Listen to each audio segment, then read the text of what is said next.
The next sample that I'm going to do is to use a swing needle or a zigzag needle foot, sorry. So a zigzag stitch foot or a swing needle foot to applique, so attach a simple curved shape to a base fabric using satin stitch. Now, usually with applique, you put some Bondaweb underneath the pieces that you're sticking down, and that has a fabric glue on each side. So not only does it stiffen your pieces, it also allows them to be stuck on in place, ready for you to sew, so things don't move. However, I've misplaced my Bondaweb, so I would advise you to use Bondaweb because it makes it easier. You don't have to use pins, nothing moves. But I'm just gonna go for it without, just in case anybody hasn't got any as well, and you can see. So I'm gonna anchor my shape down with a couple of pins. It might be that I have to move the pins around, and I'm gonna change my setting because I want a satin stitch. So a satin stitch is a zigzag stitch that's very close together. So I'm gonna bring my stitch right down, not to 0, because if it's on 0 it's not going to move, but closer to 0 than it is to 1, and I'm going to change it to a zigzag stitch. And first of all, before I start my applique, I'm going to run through a bit of fabric to work out if I've got the right width. So I've got a nice contrasting colour on,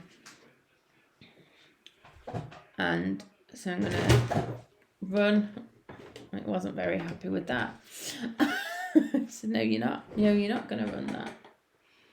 So I'm just gonna rethread my sewing machine and try again.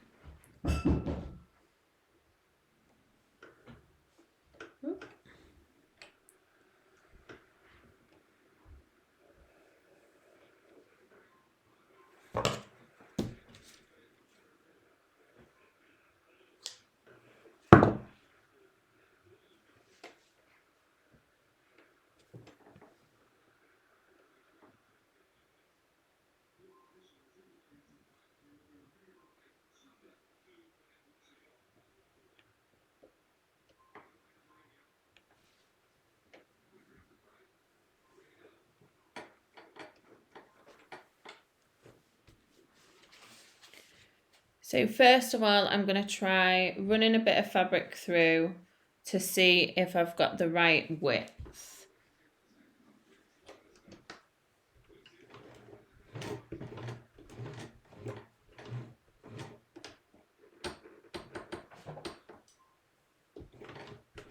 I'm just running it by hand first so I can see. So with a zigzag foot, it allows the closeness of the zigzag to run underneath the foot, so it shouldn't get caught up. I'm just adjusting the width and the length so I get a stitch that's very close together. So if I take off my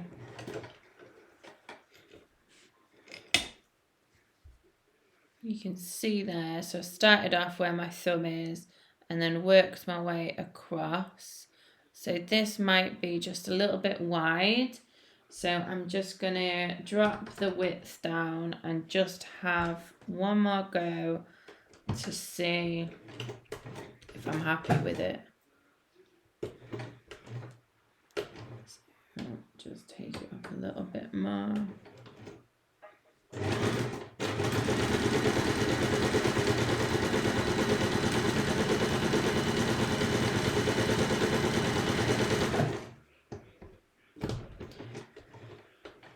So the idea of the satin stitch is that it gives a really nice edge. I like that. So it gives a really nice edge along the shapes that you are stitching on. So I know what settings I'm using. So let me just, I pinned my applique piece in place. So I'm just going to put that stitch to it, and I don't know if it's going to be better with the wider. So I'm going to go for the wider after all, after looking at the shape. And so I'm going to line up my piece that I want to applique, and the middle of the foot is going on the middle, on the edge, the raw edge of the fabric, because I want that bit to be covered up with the zigzag stitch. So again, I'm just going by hand to make sure I've got it in the right place and that I'm happy with it. So it is quite a slow stitch because the zigzag is so close together.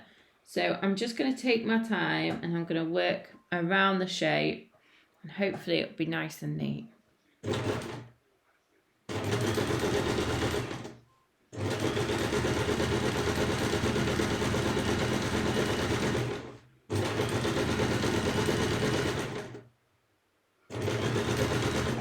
It's going so fast, it's catching my eyes out, so just be aware of that.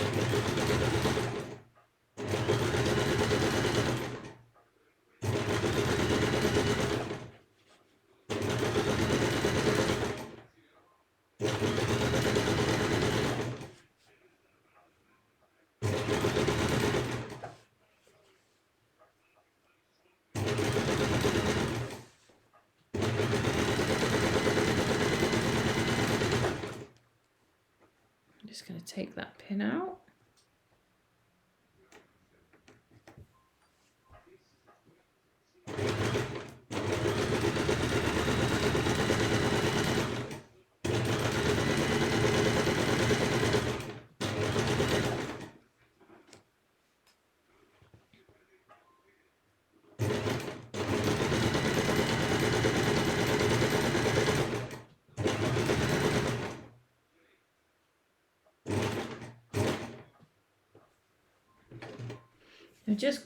I've just gone all the way around the curve, and I'm going to keep my needle in the fabric and rotate my fabric around so it should crisscross over the stitching that's already there and work way back down to the start stitch.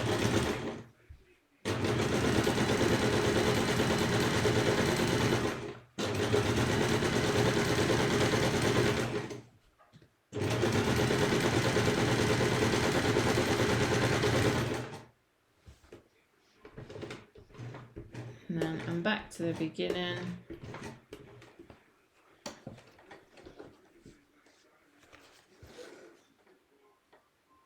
Cut my threads.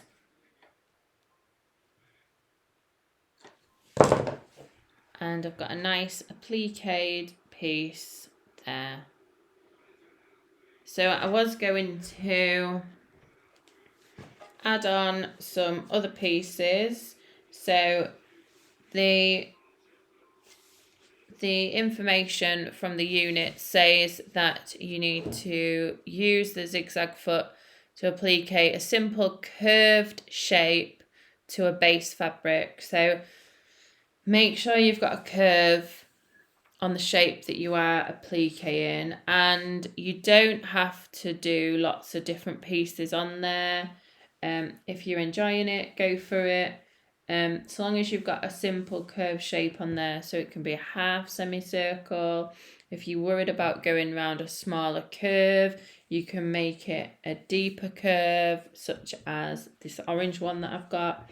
So I'm going to stitch around these ones, and what I'll do is I'll speed up the video so you can just watch me move it around the machine and then see the end result. If not, that's the sample done, and feel free to skip on to the next video.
So I've stitched it on there. It moved slightly because it's not anchored down, but because I've gone over anyway, what you can do now is the bit that's left, you can then trim back to your edging. Now the scissors, the big scissors, are not really ideal for this because you can't get in. So if you've got some snips or embroidery scissors where you can get in closer, then try and do that. So I've got it on a slight angle so that I don't cut into my stitching. So that's got it a little bit closer there. So that's 2 pieces on together. So I've got one more that I'm going to put on, so you can see. I might cross them over and double them up.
So that's my curved shapes there.